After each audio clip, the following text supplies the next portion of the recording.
Well, hello and welcome once again to the DCL podcast, where we're inviting you to sit back, relax, and we'll be on our way shortly.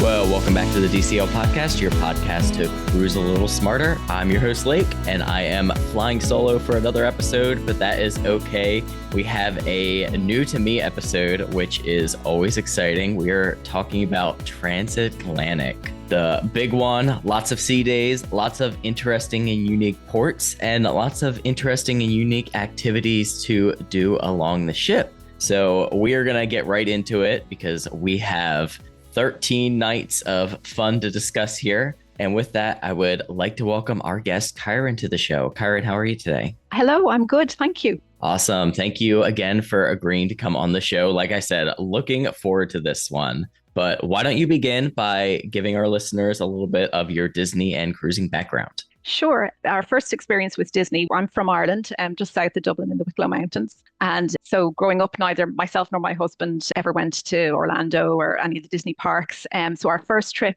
to any of them was in 2003 when we brought our kids over to Disneyland Paris. I was a bit of a cynic. I didn't think I was going to like it. And first day was very hectic, wasn't too sold on it.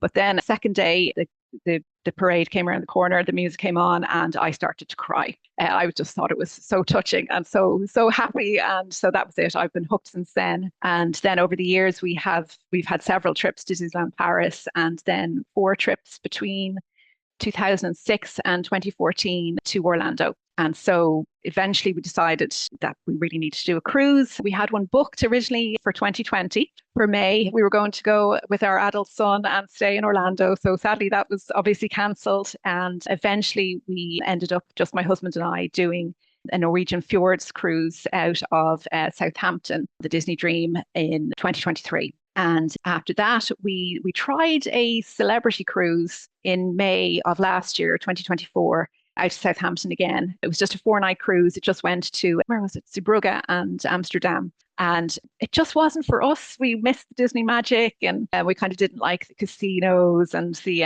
I don't drink. And, you know, if we had done the drinks package for it, we had to do it for both in our cabin. It would have ended up, you know, we wouldn't have got our money's worth. And we didn't like the entertainment as much as Disney. So we kind of resolved then that we'd probably only cruise Disney. So we booked a cruise for August of last year when we brought our adult son for the first time. And that was a 5-night cruise to the north of Spain. And I discovered, because I kept checking the website, that there was a really good guaranteed rate for the cruise immediately after that, which was going to Western Europe. It was quite interesting, actually. It spent 2 nights in Hamburg.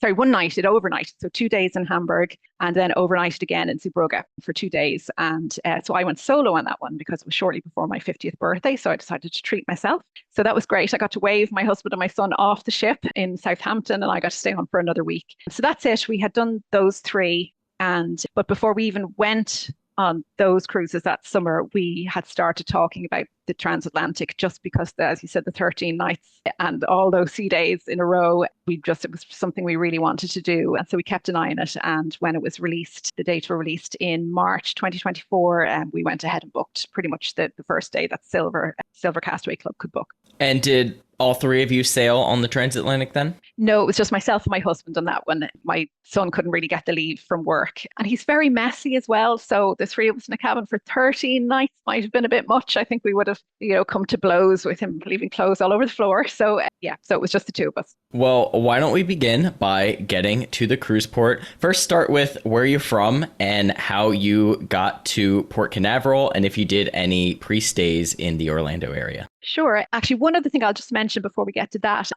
as soon as we booked, I joined the Facebook group for the cruise, and that was a very active group. And so there was a lot of things planned for the cruise. One woman from Canada, Susan, she had mentioned that herself and her husband and another couple they were traveling with were coming. I'm from Ireland, and they were coming to Ireland immediately after the cruise.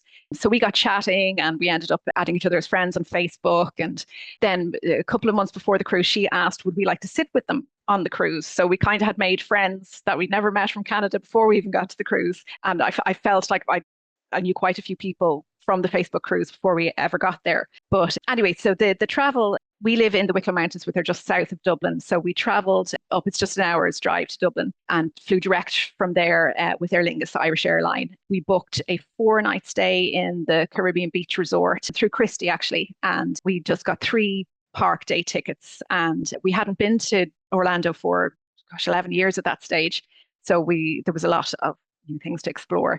We really enjoyed it. I think the flight, we landed early. It was great. There was another, again, from the Facebook group, I knew there was a couple who were also traveling from Dublin on the same flight, who were going on the Transatlantic, CJ and Gareth, and we met them on the flight and everything. So it was nice to say hello. And then we booked the Mears transport from the hotel, which or from the airport to the hotel. I wouldn't do that again. We were over an hour waiting, even though it was kind of pre-booked. I suppose the last time we had traveled, it was the Magical Express, and it was run by Disney, but that's changed. So we were about an hour and a quarter waiting for the bus, and then it wasn't a nice kind of comfortable coach. It was just a tiny little minibus, a van, only about a 12-seater, I think, and we were kind of squashed into it. And I think if I was to do it again, I'd book a private transfer. But we had never stayed in Caribbean Beach before. We'd stayed in kind of the Grand Floridian once. We were lucky enough to stay there, and then we stayed at Animal Kingdom Lodge. So it was our first time staying at a moderate resort, and we absolutely loved it. We were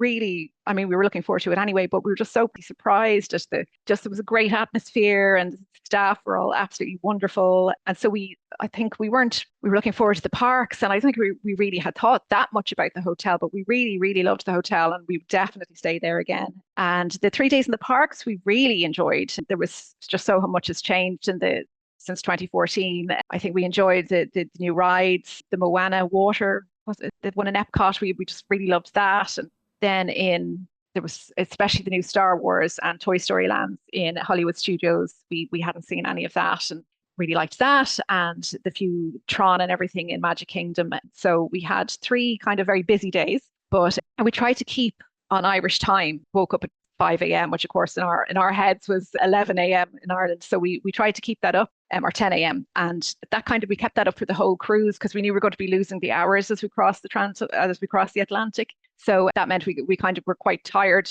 early at night, but it meant we got up early every morning, got to enjoy a few sunrises and things like that. So that was definitely a good idea, to not kind of try and adjust to Florida time. We kind of try to stay on Europe time. But yeah, we really enjoyed those few days. And then we had booked Disney transport from the hotel to Port Canaveral.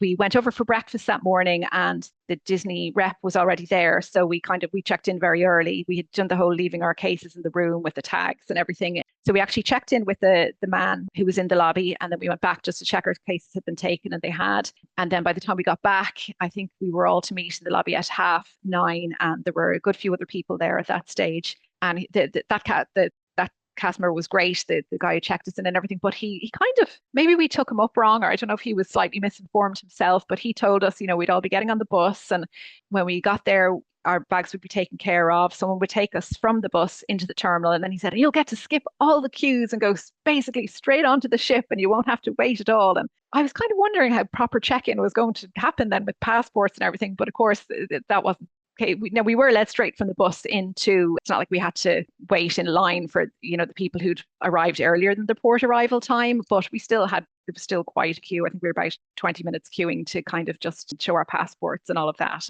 But then it wasn't too long. It was fine. But I just felt some of the other people who were on the bus who obviously hadn't used Disney transport before were kind of saying, I thought we were going to get straight onto the ship. So obviously that wasn't the case. And then when we got we'd never sailed obviously from Port Canaveral before. We've only ever gone from Southampton. So it was lovely to see that terminal is really pretty, with the Mickey ears and tunnel and everything, and the kind of the Art Deco style of it. We really liked that. But it was quite chaotic inside, and we kind of joined the queue. I think our boarding group was group 6, so we didn't have too long to wait. I think as we got in, they were just boarding the first group, so we only had maybe about another 20-25 minute wait inside. And even though there was thousands of people in the terminal, coincidence, as we got into the kind of the queue that kind of snakes around before you get to the Mickey ears, our Canadian friends who we hadn't met yet, only ever chatted to them online, were just in front of us in the queue. And even though we kind of both arrived at the tunnel, they got there a minute or two before us. The way the two lines, I think they went right, we went left. We ended up being announced onto the ship at exactly the same time, which was complete coincidence. Out of all the thousands of people boarding that day, the people we'd arranged to sit with at dinner were entered the lobby at exactly the same, or the atrium at exactly the same time as us. So that was really nice coincidence. Yeah, what truly magical moment to start your sailing. Well, this is your first time on the Fantasy, right? Yeah. What was it like boarding her for the first time? Really lovely. I know everyone kind of says they like, well, a lot of people tend to think the Fantasy just edges it for them over the Dream. And I think I still like the Dream a little bit better just because it's our original ship, but the Fantasy, it's just so beautiful. I think particularly the two elevators in the atrium, that was the first thing that struck me. They're just so much more beautifully decorated than the ones the Dream. Yeah, so it was just so beautiful. I mean, that's always an overwhelming moment when you're announced and you step in and you're on the ship. So yeah, we were just, standing there going, wow, for about 5 minutes. And then we left our new Canadian friends. We all kind of had, I think I wanted to go and see were there going to be any day passes for the rainforest room. And then they wanted to go and check a few things with dining about Paolo brunch and stuff like that. So we kind of went our separate ways. And I think the first thing we did, I think we had a look at the kids clubs, but I think first of all, I went up to the spa, the rainforest room, because I wanted to see, like, the full cruise passes were booked out online, and I really only wanted to do maybe 1 or 2 days anyway. And we went and asked, were they doing any day passes? Maybe I have heard they mostly do them for port days, but they said no, they didn't. They weren't at that time, and they didn't know if they would be. And I shouldn't have allowed myself to be talked into it, but I gave into temptation. I did the length of cruise pass, which was quite expensive. It was $299 because it was such a long cruise. And I don't know whether you want to talk about it now or later, but that was a mistake. I shouldn't have done that. But purely because I had read a few people on the group online had said they had done it, and that it's very busy because there are way more adults on the transatlantic cruise than children, that there just a lot of people like to do it. And because there's so many days at sea, it's very busy. And so it was very busy.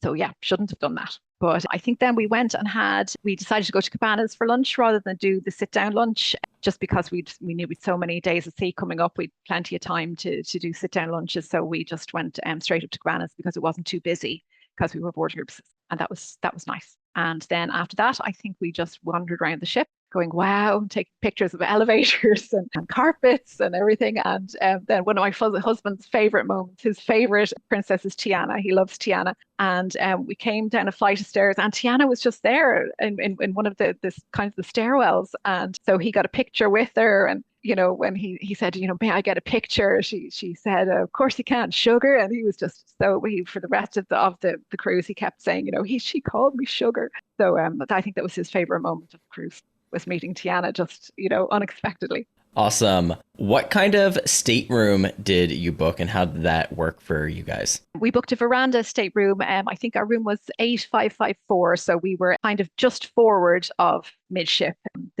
on deck 8. That was perfect. It was a great room. I chose to be on starboard, just because I'd heard that was the side to be on, to have a nice view of Castaway Key in the kind of when you woke up in the morning. And we had a beautiful view of the island. And that was a great spot. Kind of the movement was just perfect. We both have good sea legs anyway. But our stateroom host was excellent as well. His name was Chris, and he was just so friendly. He was great sense of humor, really, really nice guy. So yeah, that was perfect spot for us on the ship. Awesome. Was there anything else as part of the embarkation day specifically that was unique to the transatlantic sailing? I'm not sure there was. It was May the 4th. So a lot of people were like, then maybe they'll have Star Wars things. And then a lot of other people have said, no, they don't really do anything for May the 4th. But there's kind of were a few things. A lot of people had decided as well that they would wear, Star Wars T-shirts and everything boarding. But the drink of the day, I think one was called the light side and one was called the dark side. So I think the alcoholic drink of the day was called the dark side, and the non-alcoholic was called the light side. And they both had little light up lightsabers in them. So we got I got the non-alcoholic. My husband got the alcoholic for the sail away. And as far as I remember, when they did the horn sounds as we were pulling out, the Star Wars one, and there were, I think, maybe I'm misremembering, but I'm fairly sure they were playing some kind of Star Wars music just, around the ship. on the sound system. Yeah, so that was so nothing more specific than that. I don't remember there being anything else that was kind of different to. Awesome. Well, we are going to move along because we have quite a bit to talk about. So we are actually going to move to your second day first and talk about one of your port stops before we get into the very long set of sea days. But this is your Castaway day. Was this your first time to Castaway then? That was our first time to Castaway, and I was very excited. In fact, when they just before the week before they released the dates for the Transatlantic way back in 2024 in March, my husband had said, so what are we hoping for? Because at that stage it wasn't official that the Fantasy. I mean, we kind of all knew, but it wasn't official that the Fantasy was coming to Europe. And so I said I really wanted departure to be from Port Canaveral. I really wanted there to be a stop at Castaway Quay. I really wanted it to be the Fantasy because we've been on the Dream before. So we got all three of those. So yeah, we were very excited about Castaway Quay. We booked what it's called. It's the package where you get the Castaway Rays, Stingray Adventure. You get the bikes and the snorkel equipment and a float, but we didn't use that. So we had pre-booked that. So first of all, when we woke up that morning and we looked out and saw the island, I mean, we live on a large island in Ireland and we've really spectacular beaches and cliffs and everything, but we don't have that crystal blue water. So that was, just amazing to wake up to. I couldn't stop taking pictures and videos all day, just of the water, it was beautiful. But the weather was amazing. It was clear blue skies. I don't think we even really had much of a breeze. It was very hot. I'm not sure what temperature it was, but for pasty Irish people, it was very, very warm. That was the only thing. So what we did first, we just decided we'd walk. We wouldn't take a tram or anything. So we'd walk all the way, just admire and keep taking pictures. And so I think we left the ship about 9. I think our docking time was 8 or 8:30. 8:30, I think. But we left the ship and it was very quick. There were no queues or anything like that to get off. We left at 9 and we just wandered around, took a few pictures, and then our Castaway Ray's Stingray check-in time was 9:30. So we just went and we checked in for that. And we really loved that. We thought that was great. And it was funny because the best of the people in our group were all American. And I think they were mostly from Florida. And we got into the water and we were like, oh, wow, the sea is so warm compared. And they were like, what are you talking about? The sea is so cold. But compared to Irish Sea, it was very warm. And so we did the feeding the rays, and then you have the half an hour to kind of go and swim with them. And that was great. We really enjoyed that. I kind of snorkeled out. I'd never snorkeled before, which my husband had, but I never had. So I wasn't fantastic with the snorkel equipment. It was my first time trying it, but it more or less worked. And I kind of had my head down. I was following a few rays around, and then I saw this huge barracuda. And so I turned to my husband and I kind of tapped him on the shoulder. I said, there's a barracuda over here. And he goes, don't be ridiculous. It's not a barracuda. And he put his head under the water and he went, oh, okay, that is a barracuda. Like, I just mentioned that to a cast member. So of course he went over and the cast member said, oh, that barracuda's been in there for years. He's fine. He never bothers anyone. So yeah, that was great. We were nearly as excited about the barracuda as we were about the rays. So yeah, I think we were about an hour in there in total. And after that, my husband, I'm a bit like a cat. I don't really like being wet. So I decided I'd go and dry off on a chair with some ice cream. And my husband decided he'd go and do pelican plunge and he'd go and snorkel in the lagoon there and everything. And he really loved that. He thought the pelican plunge slides were great and he really enjoyed his time snorkeling. So he did that. And then by the time he got back, we decided we'd go up to Serenity Bay for lunch. We had a bit of trouble figuring out the bus stop. And I think we got on the wrong tram, or the tram stop. We got on the wrong tram the first time. And I think we ended up heading back to the ship. We had to get up back again, got the right tram and went up and did the food at Serenity Bay. And the food was really nice. We really enjoyed it, but it was very busy. We kind of had to, there were barely any tables left. So we had to kind of try and people kindly moved up for us and we managed to get at the corner of a table. And there was one man kind of left his food for 30 seconds and it got mobbed by seagulls. And so it was a bit busy. I think we probably mistimed things, but we got there at a very busy time. And then Serenity Bay wasn't too serene that day because it was, again, just because of the kind of the demographic on the cruise with, I think there were only 400 or 500 children and then like 2,400 adults. So Serenity Bay was really, really busy. I think it was busier than the family beach and it was really hot at that stage. So we had to walk kind of all the way to the end of the beach nearly to get a seat. And we needed one in the shade. So we had to, and that that sand is quite kind of deep. You sink into it. So it was quite a kind of a slog up to the end of the beach. But it is beautiful. So we brought the lounger chairs down into the water, and we sat in the shallow water for a while. And then it just got too warm for us. So we headed back to the ship, I'd say maybe about 2:30.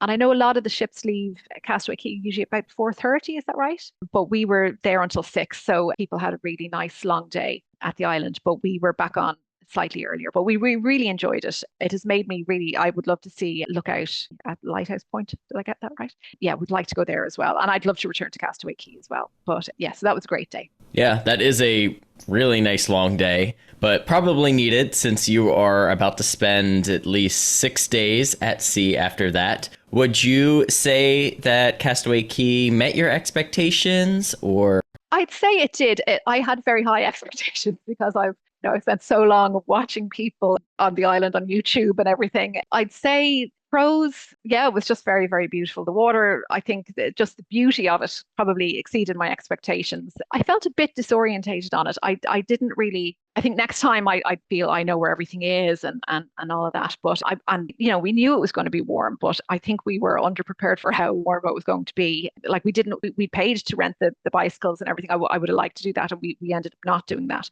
I think next time we might do the cycling sort of early in the morning while it's still cool, and I'd probably go to Serenity Bay while it's got quite early as well, and then maybe get back on the ship kind of when it gets really, really hot around 2 p.m. But yeah, I'd say the beauty of it probably surpassed our expectations, and yeah, definitely met expectations. It was really Love it. Well, let's move into your sea days, and we'll pretty much cover all of the ship aspects here.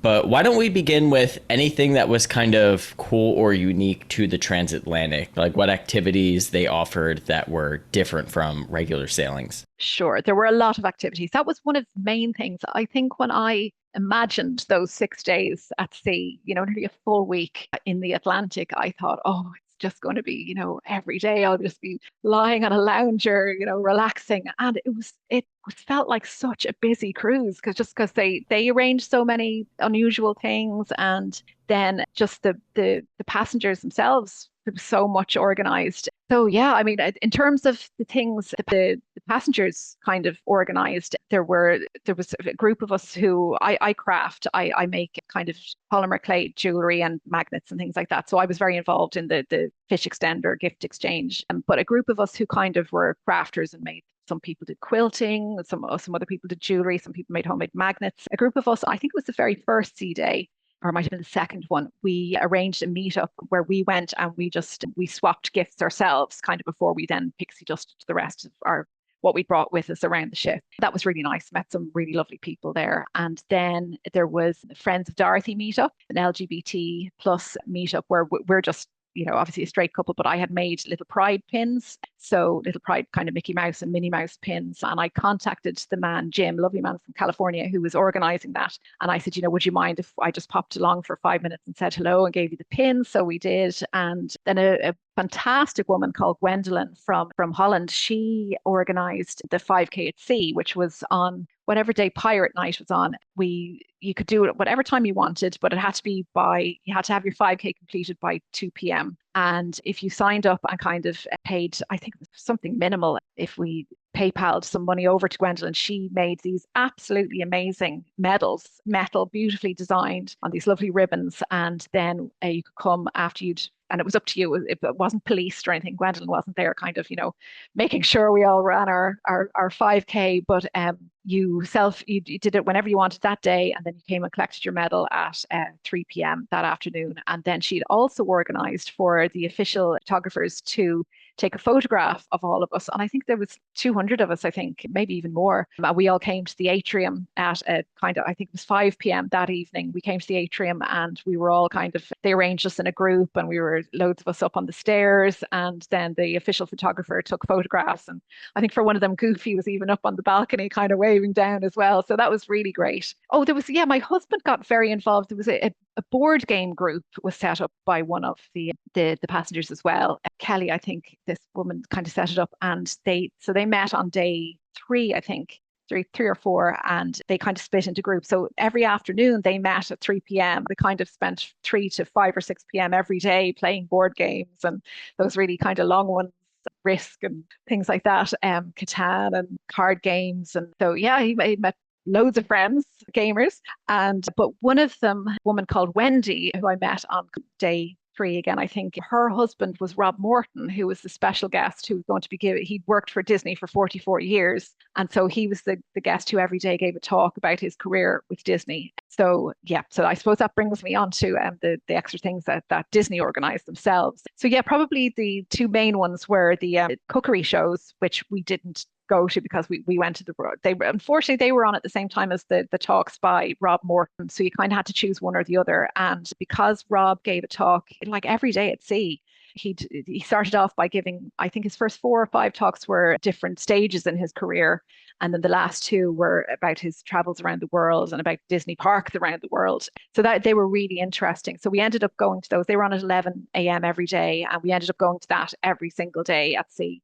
And the cookery classes were on at the same time. So, but our Canadian friends went to a lot of the cookery classes. That was good in the evenings. We got to swap stories about what we did that day. So they were the 2 main things. But then they had, of course, probably a lot of people have heard about the crew hide and seek. That was really great. I can't remember what day it was particularly. If I look at my notes here, I'll probably find out. It doesn't really matter. But so on one of the days, you can come to the atrium, and the staff are all there in their uniforms, the crew, and this includes the captain and the cruise director and the assistant cruise director and just loads of crew. And they come in their uniforms, and you have about 1 minute to look at all of them, and then they change into other outfits where they dress up as other crew members in disguise. And I think we to stay in the atrium for 2 or 3 minutes and give them a head start. And then you have to go and find as many of them as you can. And when you find them, you can't ask them, are they a crew or are they, part of the game? You have to say, I've found you.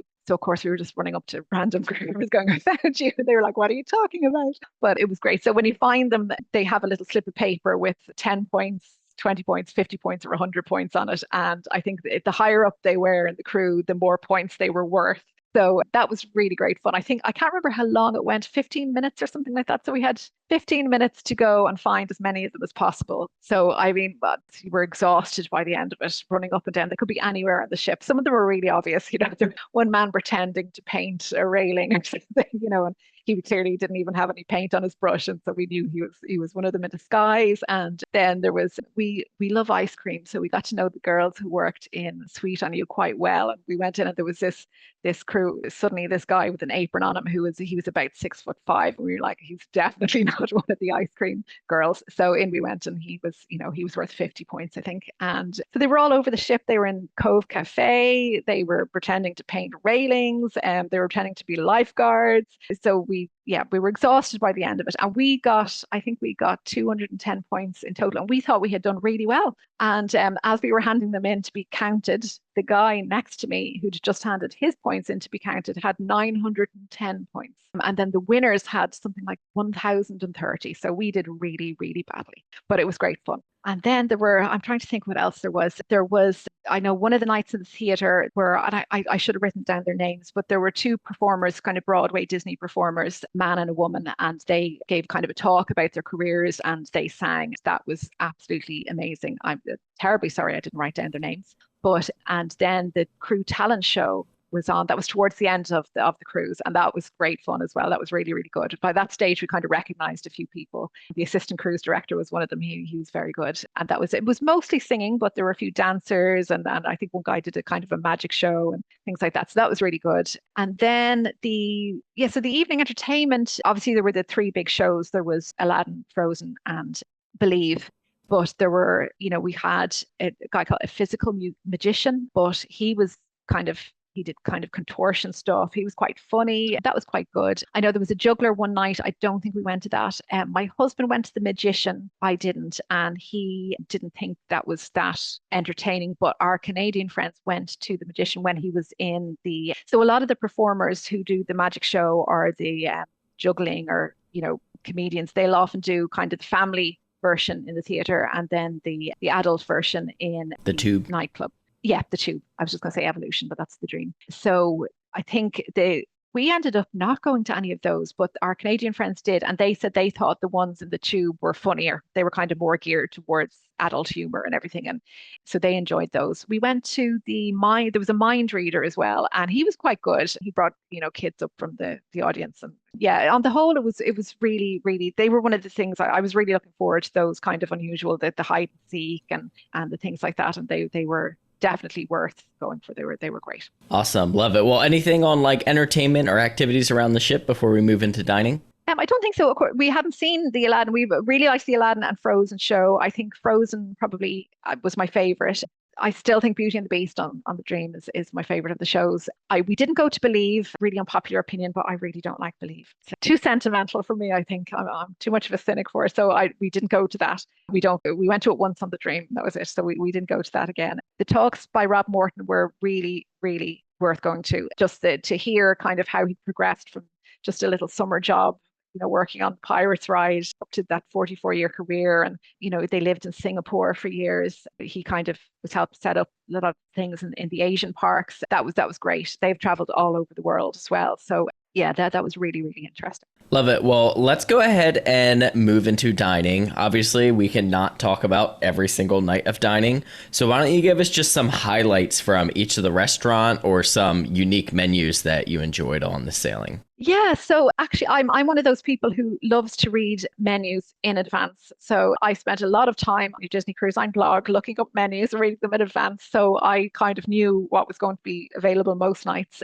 Yeah, it was our first night. Actually, the first night we were in Enchanted Garden, and the agreement we have. So our Canadian friends, Susan, she had rung up and she had arranged for us to sit with them. So she rang Disney and she told them what stateroom we were in and our names. And they said, that's great, that's all sorted. So we didn't think anything else about it. And then when we turned up to Enchanted Garden on night one, we were led to our table. There was two people sitting out who weren't our friends. And so I said, oh, we got really flustered. And I said, actually, I think we're meant to be sitting with someone else. And then one of the Canadians, Gino, came running over and he goes, no, we're over here. There's been a mix up. They put us at a table of four and we explained we were meant to be sitting with you. So I don't know how, she had rung, but that had never gotten passed along that they were meant to be sitting with us. So we sort of said, I'm so sorry to the people that they tried to sit us beside.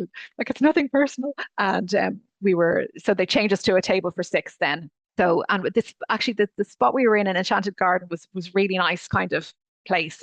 Sometimes where you're sitting in the restaurants can kind of impact your enjoyment of them. So that we just had a really nice kind of spot in there, and that was really nice. Our server was a guy called Greenwich. He was great. And our head server was this guy called Nolan. I think his name is Nolan Florida, and he was hilarious. He was from the Philippines. He is so funny. He had this little squeaker toy that he'd put in his belly or he'd give you a kind of a fist bump and he'd have a squeaker toy, and he just had us we were in hysterics laughing at him nearly every evening. He was great fun.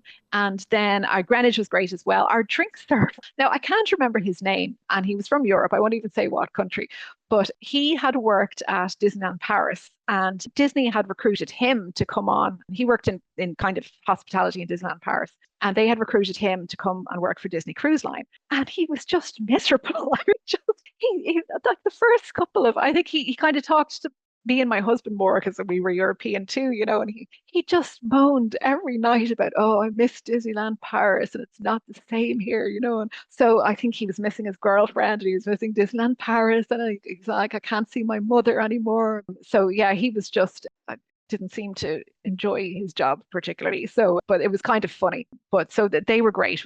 Our servers were great on the whole, especially Greenwich and Nolan. And we'd never had kind of our previous kind of head servers. We'd only ever seen once or twice. They might come along kind of every couple of nights and ask, was everything okay? But he said hello every night, and he was just so funny. So yeah, I'm trying to think. I think we were so busy. I mean, Irish people talk a lot. I think the first few nights, our poor Canadian friends were probably a bit shell shocked that we spoke so much. But eventually they got very chatty too. So it was really lovely. We'd always kind of been seated by ourselves for previous cruises. So to have people to, when whether you'd gone off and done things around the ship that day, or whether you'd, been to a port, it was lovely every evening to kind of come and compare, so what did you get up to today? And that was really nice, and just kind of see a different perspective, I suppose, to how they were enjoying the cruise and everything. But the food overall was really great. I mean, we skipped 1 or 2 nights. Just myself and my husband. I just kind of having a big 3-course meal every night. I think we took one night where we decided we were just going to go and have quick service. And I think on one other night we had Paolo booked. I think maybe 2 nights we did quick service, and then one night at Paolo as well, just because we needed a break sometimes from the kind of the sitting down. And I think actually there was the Chateaubriand steak. Can't remember what restaurant that was, but I think it's Royal Court, is it? One of the nights is the Chateaubriand steak. That was absolutely delicious. And I remember the lobster being really good. And that crunchy walnut cake was a highlight. And I think in Animator's Palette as well, they have that lovely cheddar cheese and baked potato and cheddar cheese soup, I think, one of the nights. We'd had all of those before, so we knew they were going to be good. On the whole, I think we talked so much that I meant to take more pictures of the food and kind of remember the highlights. But I don't know, we enjoyed our meals so much, I didn't really pay that much attention. But I know everything. I don't remember being disappointed with anything at all. The food was just really, really nice. The Greenwich, our server, was from India, and my husband has been to India and he plays cricket. And most Indian guys are big cricket fans, so they bonded over cricket. And when Greenwich heard that he'd been to India, he said, I assume you like curries then.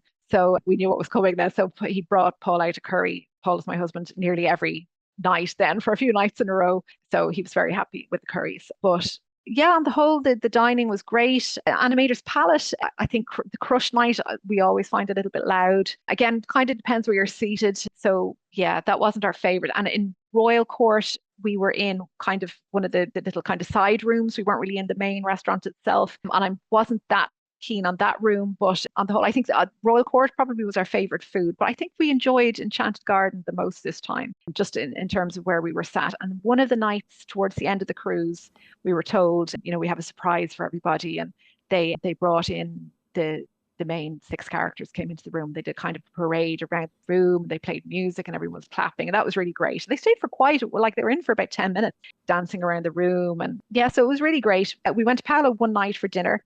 Food was lovely as always. Yeah, so I that's all I have to report. Food was great. What did you do for like your breakfasts and lunches around the ship? Breakfast, we did a real mixture. We did, I think on our Castaway day, we did room service. So some mornings we did room service, some mornings we did cabanas, and some mornings I think only 2 mornings we did the sit down, kind of the Royal Court breakfast. The Mickey churro waffles, of course, was a hot topic on the WhatsApp group. And we finally got those on the last sea day just before we went to the Azores. So that was, I think, I don't even know what day that was. It all became, a blur. But on the last of this kind of the 6 sea days in a row, we finally got the Mickey churro waffles. And I think they offered them on the last morning as well. So yeah, really enjoyed all the breakfasts. My husband looks at the hash. There's a kind of potato hash thing in the sit-down restaurant. That was really good. And I discovered corn pops, which we don't have here, just the little boxes of cereal. I don't know what made me try it, and I was hooked. I was nearly going to bring some home, but I didn't. And I've been looking it up ever since, and we can't get them here. So very disappointed about that. So yeah, but the breakfast was great. And the lunches, we did a mixture as well. We didn't order much room service, actually. I think I did once or twice when my husband was off playing with his board game people. I kind of ordered the cheese plate and some Mickey bars and things like that. But the lunches, we did a mixture of cabanas and the sit down lunch. And actually I think on day 3, so the day after our first kind of sea day, we went, and it was really busy in the sit-down restaurant. So they said we could either wait for a table by ourselves, or we could sit with 2 other couples. So we said that's fine, we'll sit with the 2 other couples. And we met these absolutely. One couple were younger than us, and one were kind of, I think they were well into their 70s. Can't remember any of their names, but we had absolutely 2 of the best hours sitting with those people. We all got on so well. There's a lot of hilarity, a lot of funny stories told, and the food was great as well. I think I wrote down somewhere the Sunday I had that day. Oh, it was the Gold Rush Sunday. Yeah, that was really nice. Can recommend. But yeah, so the lunches were great as well. One of the days we were in, usually I think the sit down lunch is about 12:30 to 2. I think we only came along about 1:30, and the restaurant was quite quiet. But I don't know what the we waited something like 30 minutes for our dessert. We were in there a long time waiting. So I think after that we stuck to cabanas for the last while. But yeah, on the whole, I have to say we really, really enjoyed the food for all of our meals. Love it. Well, anything else from around the ship, around the Fantasy, that was memorable for you before we finally set foot on some dry land? Yeah, I think my husband did two of the tastings. He did mixology and he did the old fashions, the world of old fashioned. He really enjoys the world of old fashioned. So yeah, I think he'd do that again. He's been having old fashioned since we got home, so it must have made an impact. In terms of I loved the Art Nouveau kind of decoration of the ship. It was really, really beautiful. We did the midship detective one of the days, which we always enjoy that. And then I think our sea day just before we got to Lisbon, my husband and I decided we were going to do the family Olympics. So we decided we were going to do shuffleboard, the Goofy's golf up on deck 13 or wherever it is, the foosball, and we did basketball, and we went in and we hadn't pre-booked, but what's the sports simulator thing? It's called Goofy's Sports, isn't it? We went in there just on the off chance. And yeah, there was no one in there. And the guy said, yeah, you can just do it now if you want. So we did that. We did soccer and we did table tennis as well. So that took about 2 hours and it was a draw. So I won the golf and basketball and the soccer, and my husband won the others. So it was a draw. We really enjoyed that. So yeah, we'll probably do that every time we sail now. But yeah, we played quite a bit of shuffleboard actually. That was good fun. I'm trying to think, was there anything else around the ship? Just the artwork really stood out. We I wasn't expecting there to be so many different pieces than there are in the Dream. And so yeah, I spent an hour one day going around just taking pictures of pictures. And we thought the whole adult district, we definitely preferred that on the Fantasy to the Dream. And just even that kind of the corridor on, is it deck 4 when you're on deck 4 when you're walking towards all the bars, that's nicer. And the area, even the bathrooms, those bathrooms, the beautiful mosaics in the air. Oh, just so nice. And the tube and Evolution, I suppose, are fairly similar. But yeah, the other bars we thought were just that little bit edged it, I think, in terms of just decor and theming and everything. They were really, really nice. La Piazza and the French one. But yeah, really, really nice. Yeah, I feel like the Fantasy's adult district is really cohesive in its theming. While they are all unique and different, it's all very much like a European-inspired style and design. But yes, I love that adult lounge. Yeah, we did some of the crafts. We did 3D crafts as well, and we did there was so much on it, we barely stopped. I mean, between me running around the ship, delivering fish extender gifts and pixie dust, and my husband doing the gaming, and then trying to make it to, we didn't get to go to bingo, but we did a few trivias. We were terrible at the trivia. We won our last cruise when we were on with our son. You see, he must be the brains of the family.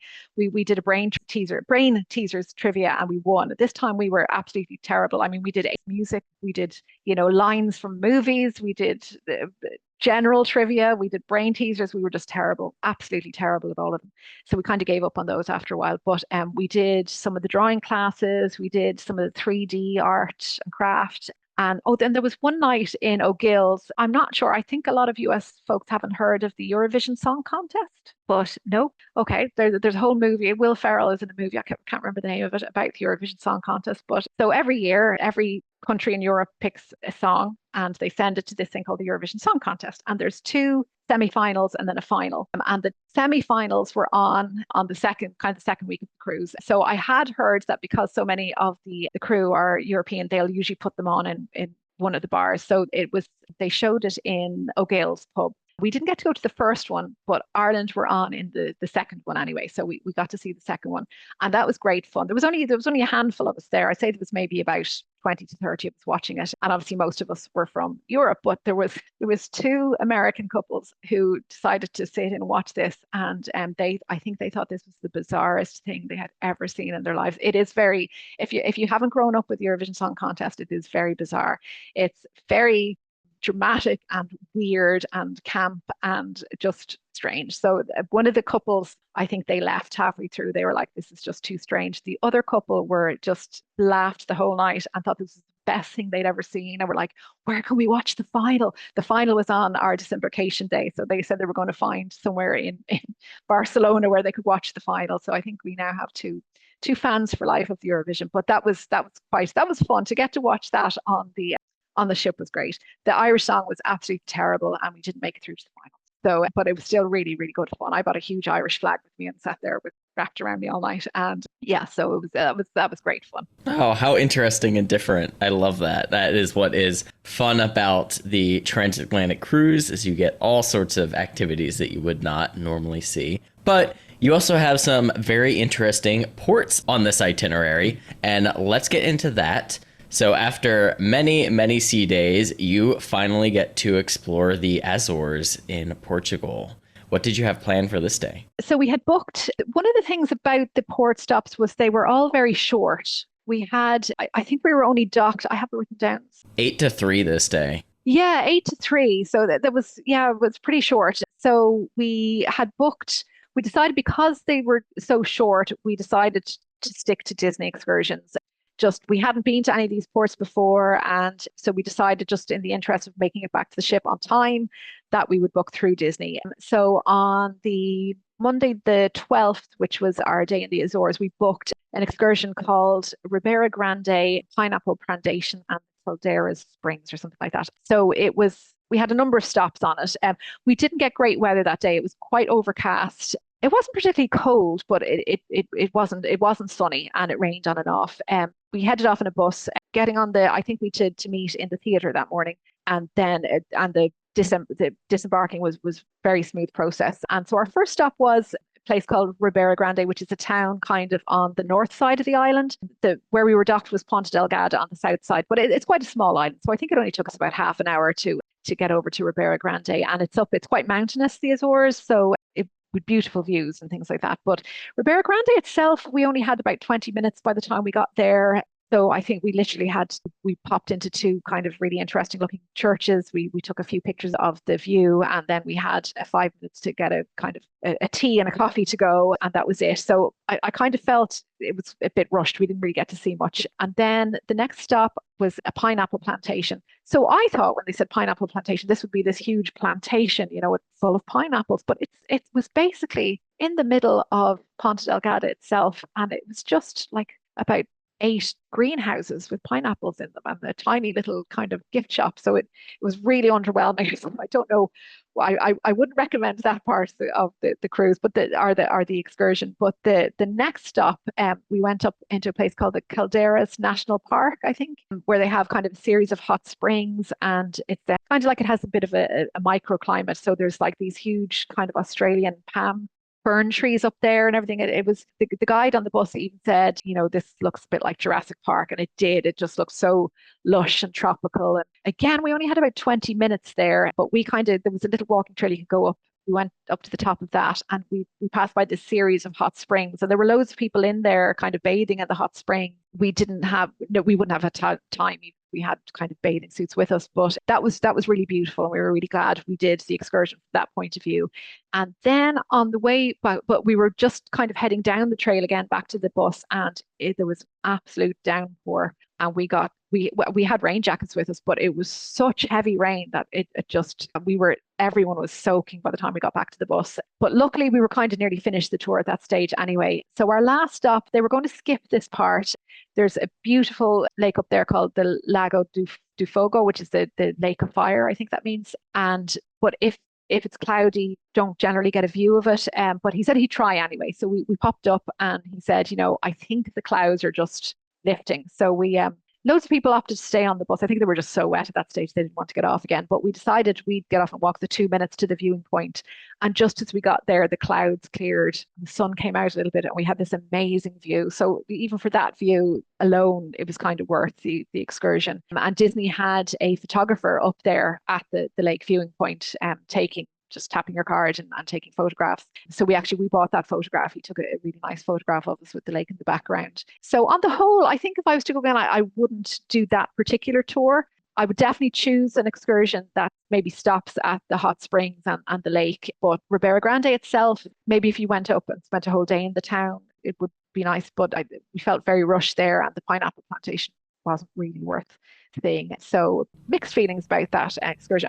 The guide was great though, and just some of the views kind of made it worth it, I suppose. But when we got back, then I think we got back to the port at about 1:15, and we were just going to get back on the ship and have lunch there. But my husband spotted ramen restaurant right at the port, so he loves ramen. So he went off to the restaurant, and I got back onto the ship.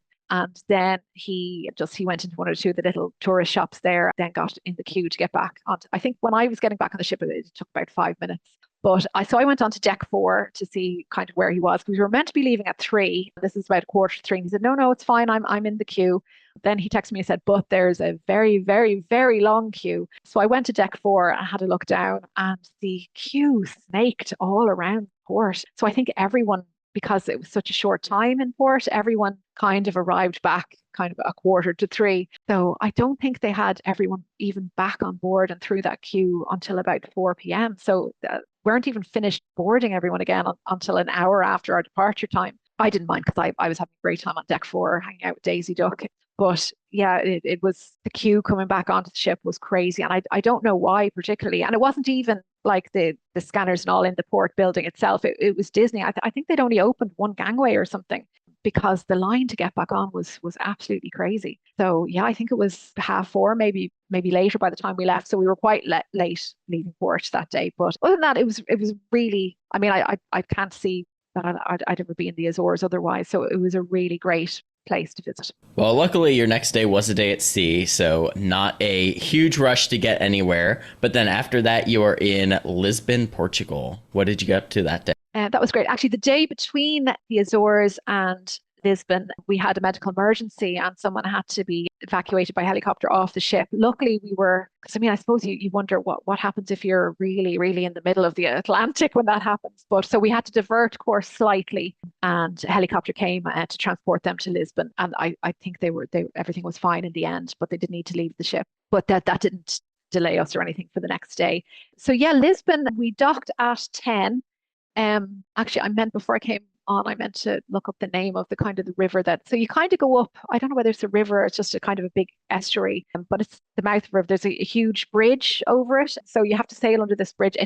So we went up to deck 13 for that, and it looked like we were really close to hitting that bridge.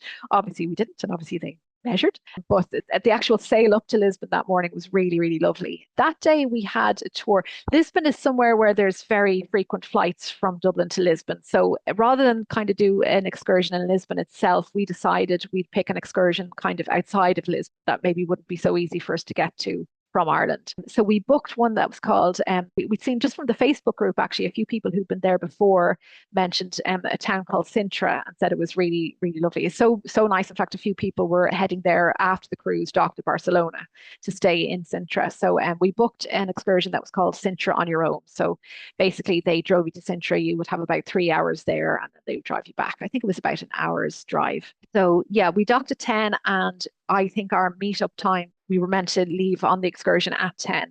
And very strangely, our kind of meetup point for the excursion was Animator's Palette rather than the theatre or the cinema. We headed to Animator's Palette, and the line even to kind of check in was really, really long. So we checked in and we went to sit down. And so they had the tables kind of covered with tablecloths, and we just sat around the restaurant, and we were there for an hour. So we were meant to depart at 10, and we were still there at 11 a.m. and nobody really said where. Like, I think for the first 40 minutes, they didn't even call any of the groups. So we were a bit kind of wondering what was going on. So I don't know whether there was a delay in the ship being cleared, but I think at that stage, I think at 10, they did announce that they cleared the ship for people to disembark. But I don't know what the holdup was with all the tours. But yeah, we were an hour late leaving. So it meant, and then the traffic was quite bad getting into the town of Sintra. So I think we only had about an hour and 40 minutes there, which was a little bit disappointing. I think a few people complained afterwards, but we still really enjoyed it. The drive there was nice. I saw some nice scenery, but Sintra itself was really beautiful. Really, it's quite a kind of mountainous town with lots of hills. And if we had had longer, there were kind of there's a palaces and castles up kind of on all these trails up in the mountains. So we literally just got there. We had time for a very quick lunch, and then we kind of walked around the town and took some pictures and went into a few shops and got a few souvenirs. It would have been nice to have longer there, but because of that delay in the morning, we didn't have terribly long there. But I would recommend if anyone was stopping in Lisbon that's a really great excursion to do, as you go and see the Sintra. There were a few excursions and went there, and then you'd have kind of a guided visit to the palace like that. So I definitely consider Sintra as somewhere to go. It was really interesting. Sounds absolutely lovely. Yeah, it looks like you go in on the Tagus River, and then you have to go under two different bridges there. The Ponte Vasco da Gama, and then the 25th of April bridge is what the first one translates to, basically. Right. So you've got one more day. You have Cadiz, Spain. What did you get up to here? Yeah, so Cadiz, it was great because it's so close. So obviously, when you have to travel from that side of Spain up to Barcelona, you're going through the Straits of Gibraltar. So you're very, very close to Africa. So yeah, but basically when we woke up the day, we could see the coast of Africa in the distance, which was very cool. So Morocco, I believe. So we had booked an excursion that day called Coastal Hike in La Breña National Park. So that was great. So we left on a bus, and our guide that day was really great. So she pointed out so many interesting things, even en route to our departure spot for the hike. I think we were an hour kind of getting to the hike departure spot. Then I think the hike itself was about 2.5 hours. But she was great. She took stops for people who we live in the mountains, so we hike a lot anyway. So, and this was just a coastal hike, so it was quite flat. It's not like you had sharp inclines or anything like that. But she was great as we went along. She pointed things out, and we just had some amazing views of just the coast itself and some beautiful cliffs. And again, that lovely kind of Azores water and just Morocco in the distance. And yeah, that was really enjoyable. There was some really interesting plants and birds. And then when you finish the hike, you're at another town. I can't remember the name of the town we finished in, but then she brings you to a kind of a restaurant, which was this really cute rustic kind of seaside restaurant. And you just I think we just had a sandwich and a drink there. And then you walk back to the motor coach, and then you go back to the ship. But that was probably my favorite of the excursions. That was really, really, just the scenery was so beautiful. The weather was nice. Again, it was quite hot, not as hot as had been on Castaway Key, but quite hot for us. But we really enjoyed that. That was really, really beautiful. So again, we didn't really see any of Cadiz itself because we kind of went off and did that excursion, but definitely worth doing that. If anyone kind of likes scenery and hiking, I really recommend that one. When we got back, that was another place we were delayed. I think we were more than an hour late leaving port. And I went back to our veranda and was looking out. And we could see, I kind of regretted not having more time there as well, because there was some lovely kind of Moroccan style architecture and all in Cadiz. Really nice. It just looked like the architecture there was probably very interesting. So I was kind of out, kind of trying to take some pictures of that from the veranda. And there was a group of families. I think someone later said they had crew members on board, so they'd come to the port to say hello to their family on the ship. But there was these two families that had loads of kids with them that were at the railings of the port, and they were shouting over. And of course, Donald was on deck 4, and they were shouting over, we love you, Donald. And I assumed they were waiting for them to play the ship's horns. But I think we were an hour and a half late leaving port. So those poor kids were standing there waiting for the horns for a long time. But yes, that was quite cute actually to watch those kids, waving over at Donald Duck and everything. So yeah, so that was our last port. Was that your favorite day of your port stops? Of the port stops, yeah, I think so. Just because the hike itself was just so scenic, and the weather played ball. It was Ponta Delgada was great, especially that kind of park that looked like Jurassic Park. But yeah, just getting absolutely soaked in and all wasn't fun. So that day was really, really lovely. Well, sadly, after almost 2 weeks aboard the Disney Fantasy, you arrive in Barcelona and have to disembark. Yeah. What was the disembarkation process like? That was pretty good. We decided we were going to just carry our own cases off. We had booked, I had booked Sagrada Familia tickets for 11 p.m., I think, 11 a.m. rather. So we decided, rather than kind of wait for our cases to be called and all that, we'd just, go for breakfast in Cabanas rather than do the sit-down breakfast. And so we said goodbye to our servers and everything the night before. And then we met our Canadian friends in Cabanas for breakfast the next morning. At that stage, actually, when we did the Cadiz day, when we did the hike, I got onto the ship. I thought I had hay fever. I was kind of beginning to, feel a little bit under the weather. But there were so many trees and pollen on that hike that I thought, oh, it's just hay fever.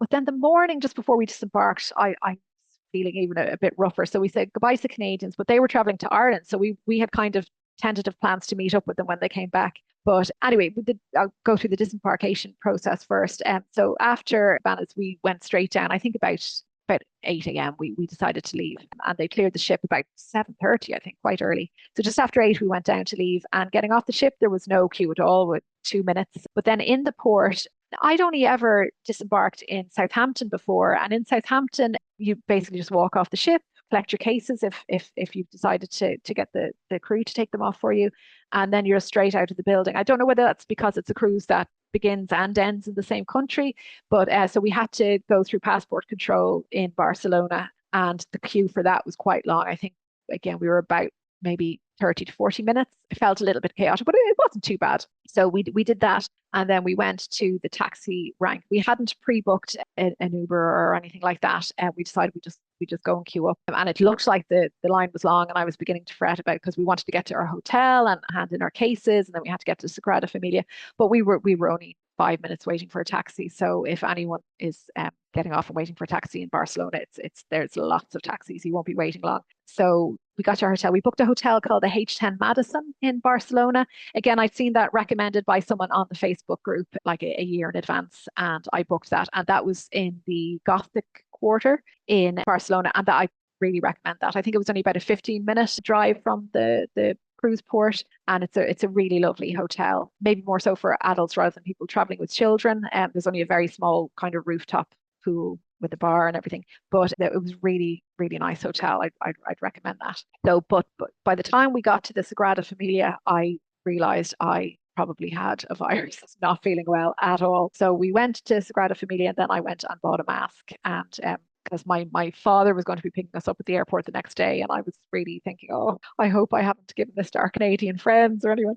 But so we went to Sagrada Familia, and that was absolutely beautiful. I really recommend that. I mean, it's very crowded, it's very touristy, but it's so beautiful, so unusual that it's really worth going to. Then we went for lunch, then because I just wasn't feeling well, we went back to the hotel. I felt I shouldn't be, because I had a virus, in close spaces with people. So we went up to a place called Tibidabo that evening, which is a kind of my husband described it as a theme park. It is not a theme park. It's up on the hill. You kind of have to get a funicular up to it. It's these kind of outdoor rides. They're more kind of just like carnival rides, really, rather than theme park rides. And maybe it's because I wasn't feeling well at that stage, but I really did not like it. It was crowded. It was really badly run. The rides were terrible, but the views were stunning. So, if you want to go up there, go up there. But I not a place I'd really recommend to anyone. I didn't think that was great, but Sagrada Familia was lovely, and we are going to go back to. We'd never been to Barcelona before. Our son had, and he really liked it. But I definitely would like to go and look at more of the architecture and spend more time there. It's a really lovely city. Yeah, Barcelona is absolutely amazing. Unfortunately, all trips do have to come to an end, but I do have a couple more questions for you before we head out. What is something you wish you knew specifically about this sailing that would have helped you prepared for it? Oh, I don't know. I'd done a lot of research. I think that because I was on that Facebook group and I'd watched a few vlogs and things, I think I was quite well prepared, really. So I can't think of anything in particular. I would just recommend that people join their Facebook group if they're Facebook people. One of the things I liked most about this cruise was I'd never been on a cruise before where we kind of interacted with other guests so much. So like I've got about, I don't know, 10 to 15 people who are Facebook friends now, from a couple of different places all over the world. But I really enjoyed that. So I there's nothing else. I prepared quite well for it, I think. Yeah, there's nothing I can think of that I kind of wish I'd been better prepared for. The weather, that was the one thing. People who've been on it, a lot of people who go on the transatlantic go almost every year or every second year. There seems to be a real community of people who knew each other from previous transatlantics, especially the Eastbound Transatlantic. I suppose the one thing that I found I wasn't prepared for, actually, I remember now, it was the time changes. I didn't think, because we kind of stayed on European time in our heads and got up early, I didn't think it would impact it as much as it did. We had 4 nights in a row at the start. So after Castaway Key, we had an hour, we lost an hour. So for 4 nights in a row, we lost an hour. And I kind of thought, I've seen people online saying, oh, that's a real killer, having to change time. I didn't think it would be, and it was. I did find it a bit tiring. And of course, you do lose a bit of time. So yeah, I think maybe I'd get my head around that a little bit more, because eventually our head server, Nolan, when he came to our table, that was one of the things he'd go, clocks back 1 hour, and we'd all go, boo. And then eventually when we had a night without a time change, he came along and went, no clocks back tonight. And we were like, yay. So yeah, that was kind of tough. That was tougher than I thought. And then we had another time change between Ponta Delgada and Lisbon. And then we had another hour change between Lisbon and Cadiz. Yeah, that was quite tiring. So that's probably the only thing I can think of, really. Yeah, but the Facebook group was great, because I think that's why I knew what to expect, because so many people in that group had been on the transatlantic before. The weather, I think on the previous year, they said they had amazing weather every single day. And the day after we left Castaway, we kind of got a grey, rainy, rough day. So I know there were some people feeling seasick that day. We just don't get seasick. We're very lucky. And in fact, we really loved the rocking motion of the ship. We slept so well. I think we had a few days. It improved the next day and improved again the next day. It kind of improved over the next few days. But we had kind of, I suppose, choppy seas for the first few days after we left Castaway. And when that stopped, when the sea became calm again, we actually really missed that. We found we slept so well when the sea was actually a little bit rougher. Or actually, one thing, I joined the WhatsApp group, and there was a WhatsApp group called Whale and Dolphin Spotting, because that's one thing that's, again, quite unique to the transatlantic. You see a lot of whales and dolphins. So I saw orcas, we saw lots of different types of dolphins, and a few of the passengers were kind of more clued into what was what than I was. But I'd never seen kind of whale spouts before. And we didn't see the classic whale tail, but we did see kind of the whale's backs and a lot of the water spouts from the whales. And that was like multiple times every day. You'd get a kind of an alert on WhatsApp saying, starboard side, forward, whales at 2:00. And by the time you'd run over, they'd very often be gone. But we did get to see them several times. And that was, I'm a bit of a wildlife nerd, so I really, really enjoyed that. That is really, really cool and interesting. I'm glad you mentioned that. Did you have any other notable cast interactions that you hadn't mentioned already? I should have taken more names. Actually, when we were in the Caribbean Beach Resort in Orlando at the Banana Cabana bar, we kind of hung out there a lot in the evenings. We had a great server called Aaron. He was wonderful. But then, yeah, Greenwich and Nolan, our servers at dinner, they were fantastic. Chris, our room host, was fantastic. Yeah. But otherwise, I think the guys in Cove Cafe were all fantastic. And then there were a couple of girls who were always at work in A Suite on You, and they got to know us. Actually, it was quite funny. It just shows how much ice cream we had in there, because they didn't need our cards. They knew what room we were in. They knew our name. When I went into my own, they'd be like, oh, where's Sir Paul today? Is he not having his coconut and pineapple ice cream? So it's kind of embarrassing when staff knows exactly what ice cream you want and what room you're in and everything. So yeah, they were great. They were really, really nice. Just all the crew. I mean, they're always fantastic, but they were just, yeah, they were extra good on this cruise. Awesome. Did you utilize the photo package at all? No, we didn't. We like meeting the characters, but we'd be more if we bump into them and take a picture rather than kind of queuing up to get pictures taken. We did do more of that this time than we had done before. So we did, I think we purchased one or two of them, but we only wanted one or two. So we didn't use the package. Actually, I didn't really mention Pirate Night much, but my husband loves dressing up. So me not so much, but he talked me into, we dressed up in full pirate gear and we did zombie pirate makeup. So we actually really, really enjoyed Pirate Night, and we queued up for loads of the characters that night. I think we did Mickey and Minnie and Daisy, and we did one of the photographers kind of with the backdrops. They kind of have a pirate backdrop, so we did that one as well. So I don't know. I think for us, because we're just a couple, it wouldn't really be worth it. But we did. The photographers were great and took, good few photographs, but we only purchased about two of them, I think. Well, Kyron, just one more question for you. What is next for you? Okay, so next, we've a long list of cruises we'd love to do. We were toying with the idea of Alaska, but I think that's on hold for now. So the one we have booked is next May. We're going to do a Mediterranean cruise with our adult son this time. So hopefully he won't be too messy and he won't drive me mad. But it's a 7-night on the Dream. next May. I'm still toying with the idea of doing one of the ones out of Southampton this September. We'll see, because the guaranteed rates are great. But the one we do have booked is Mediterranean next May. So.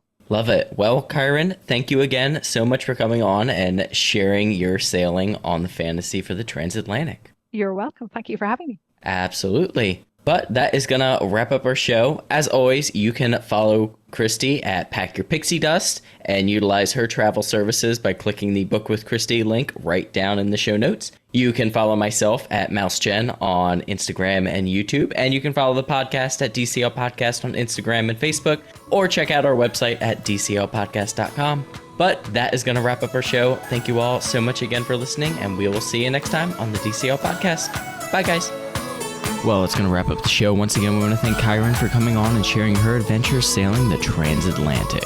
If you're enjoying the show, we greatly appreciate you leaving us a 5-star review on Apple Podcasts. We'd also like to thank our Patreons who help make this show happen each and every week for us. You too can help support the show by visiting us at patreon.com/DCL Podcast. Whether you're boarding a cruise, enjoying a trip to the parks, or adventuring outside of Disney, on behalf of myself, Christy, and Steve, we want to wish you smooth sailing and safe travels. And we'll see you next time on the DCL Podcast. The DCL Podcast is not affiliated with the Disney Cruise Line, Walt Disney Company, Adventures by Disney, or Run Disney. All of the opinions expressed on our shows are those of the hosts and the guests who appear on the show. If you have any questions about any of these products, please contact the Walt Disney Company.